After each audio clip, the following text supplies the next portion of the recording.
What's up, guys? Today I'm going to be talking about how UFC 317, which is the International Fight Week pay-per-view, could be the greatest pay-per-view card of all time. So let's get right into it. For the main event, I have Islam Makhachev versus Ilia Topuria. Now, I'm hearing a lot of people spout nonsense about how Ilia shouldn't be getting a title shot and he should have to fight somebody else first. I think that's ridiculous. Why should we lose the chance of seeing this fight?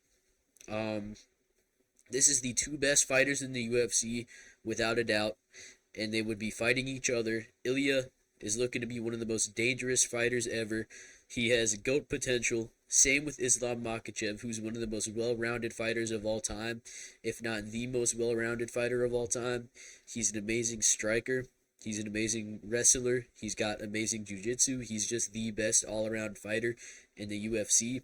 And Ilia Topuria has some of the craziest knockout power and some of the best boxing of any UFC fighter that we've ever seen. So I don't understand why we would miss this fight to make Islam Makhachev versus Justin Gaethje and Ilia Topuria versus literally anybody else. I don't understand why. It doesn't make sense to me. This is the greatest fight possibly of all time. This could be the greatest matchup of all time. Okay. Um. So yeah, this has to be the main event of UFC 317. I think this is like, why not, man? What's the hold up? If Islam Makhachev says, "Oh, Ilya, you got to fight somebody else," the UFC should grab him by the scruff of the neck, slap him around, and say, "No, you're fighting Ilya." Um, this fight needs to happen. On to the co-main event. We've got Dricus du Plessis versus Khamzat Chimaev.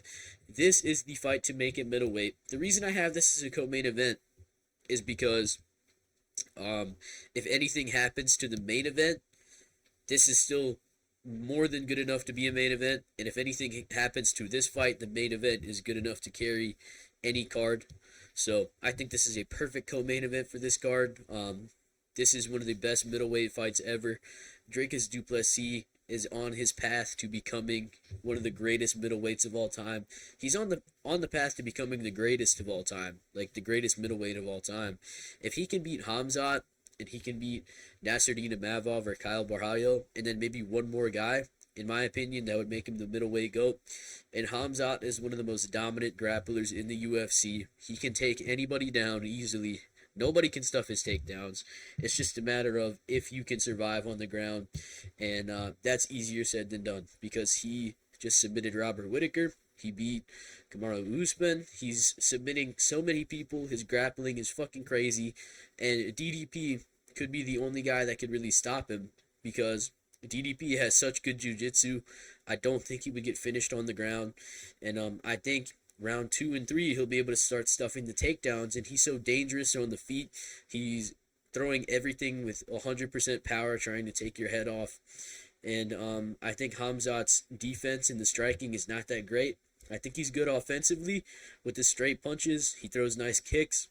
But I think his defense leaves a lot to be desired. So if DDP can weather the storm, take this fight into round 3, 4, and 5, I think we could be looking at a DDP TKO win. But this is another fight that has to happen. There's no question about it. This is what's happening next. It's just a matter of when. So, yeah, I say put it on this card too because, God forbid, God fucking forbid anything happens to the main event. This could step up and be a main event easily. But on to the feature fight. Sean O'Malley versus Peter Yan 2. Ideally, this would be a 5-rounder. This is the rematch everybody wants to see. Number 1 contender fight. If Sean O'Malley can beat Peter Yan again, then he's no doubt earned himself a title shot. And if Peter Yan can beat Sean O'Malley again, going on a 3-fight win streak against Davison Figueiredo, Song Yadong, and Sean O'Malley, he undoubtedly gets a title shot again. So this is the rematch. First fight, razor close, split decision.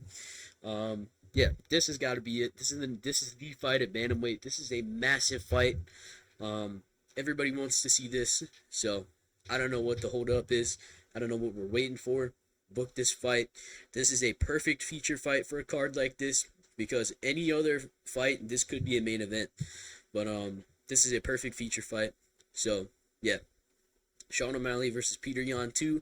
I think I would have to go with Sean O'Malley winning, just because I think Peter Yan might be at like the tail end of his prime. And I think Sean O'Malley is just getting into his prime. I think his takedown defense is improving, and he is the best striker at bantamweight. He turned Peter Yan into a wrestler the first time.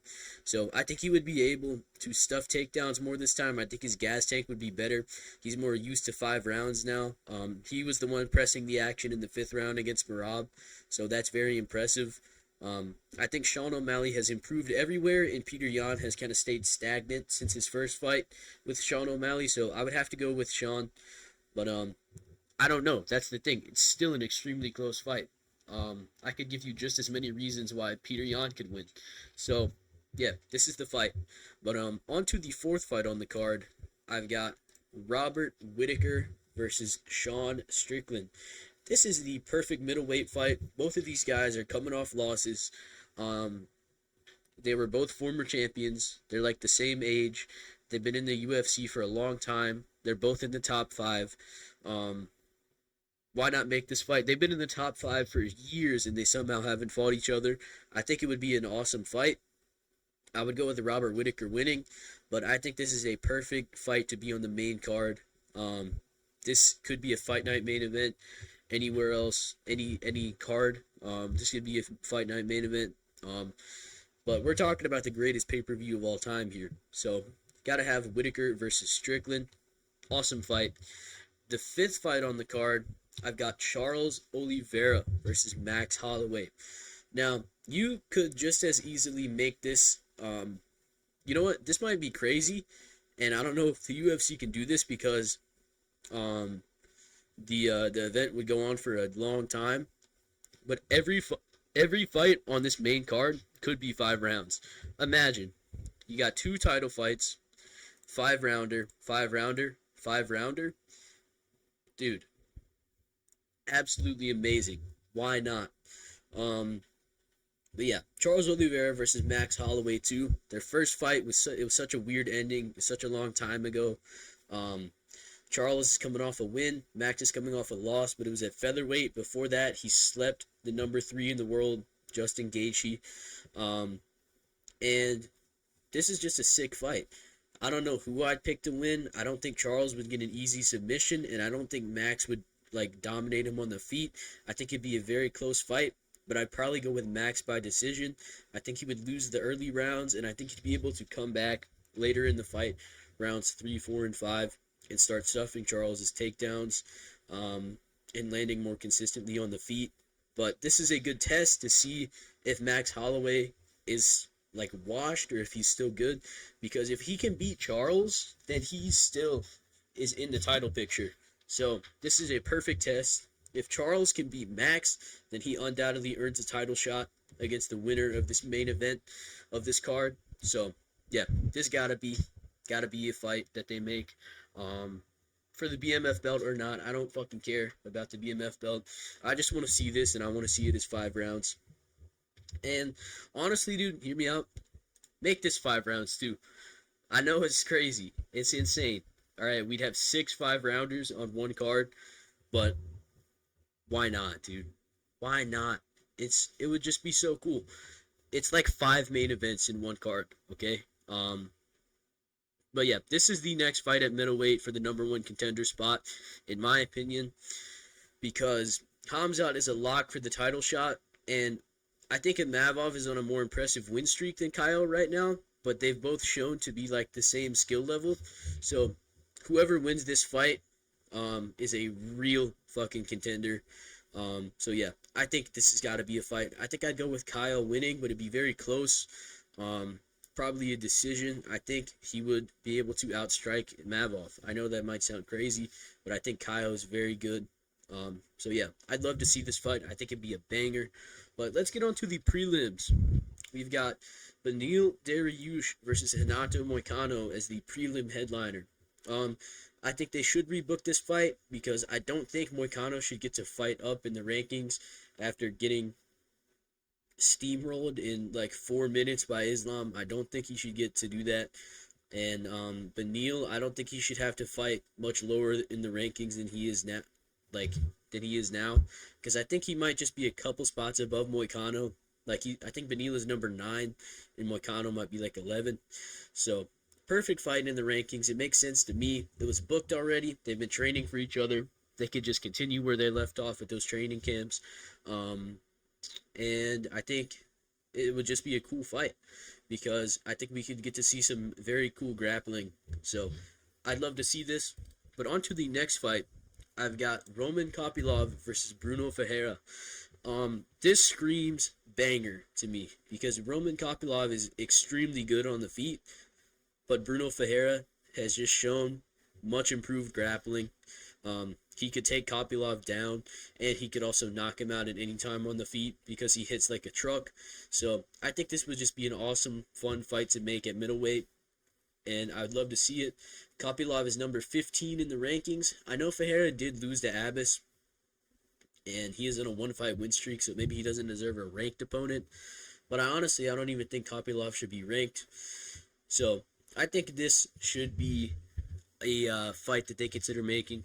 Very cool, and I think it'd be fun. So, on to the next fight. We got Josh Van versus Tagir Ulanbekov. Oh my God, look at Tagir's face. Jesus Christ. But yeah, forget that. Don't mind what I just said. Don't pay attention to that. Joshua Van versus Tagir. Joshua Van has shown amazing takedown defense. Tagir is a very good grappler. He's also got some nice striking. So I think this would be a great test for Joshua Van. Tagir is in the top 15, I believe. So let's see how Joshua Van does against a very clearly Dagestani, if you know what I mean. A Dagestani wrestler who also has good striking. Much more capable on the feet than Ray Saruya. So I think this would be an awesome fight, and it's a great test to see where Joshua Van is really at. So I'd love to see it. But on to the next fight, I got Edson Barboza versus Calvin Kattar. Two veterans who've been around for a very long time in the UFC. Calvin Kattar is on one hell of a losing streak. Edson Barboza, he's on a one-fight losing streak. He lost to Lerone Murphy by decision. I just think this would be a fun fight. That's what I'm trying to do with this card, is just make a bunch of extremely fun fights. So I think this would be an awesome fight. I think one of them would probably get a knockout. It might sound crazy. I think I'd probably lean with Kattar because I think Edson Barboza's boxing is fucking terrible. So I think Kattar would be able to win this fight, but I don't care who wins. I think it would be an awesome fight to watch. So yeah, just another fun fight on the card. And with this, Ricky Simón versus Jonathan Martinez. Ricky Simón looked amazing in his last fight. Jonathan Martinez looked terrible. But I think this would be a great fight to see which one of them could get a shot at the rankings again, because they were both in the top 15. Ricky Simón was in the top 10 at one point, and I think Martinez was almost in the top 10. So whoever wins this fight can get a shot at the rankings again. And I also think it would be an amazing fight because Martinez does have very good takedown defense. So I think he would make it a majority striking match with Ricky Simón, and I think they're pretty evenly matched. So I think this would be a great fight. But on to the last fight. We got Talison Teixeira versus Jonata Diniz. I just put this on here because I think we need let's get one heavyweight fight. You can't have a good card without a heavyweight fight, guys. Come on. But Talison Teixeira, he looked great in his debut. Fucking smashed his elbow into top of his nose. Jonata Diniz just got grapple fucked by Tibura. But I think this would be a knockout. So let's see. That's what I'm trying to do with this card, is mass produce finishes. So yeah, that's what I think this card should be. And I hope you guys enjoyed the video. Let me know if you guys think this would be a good fight card. I don't see how it wouldn't be, to be honest. This is the greatest card of all time on paper. But yeah, I hope you guys enjoyed, and goodbye.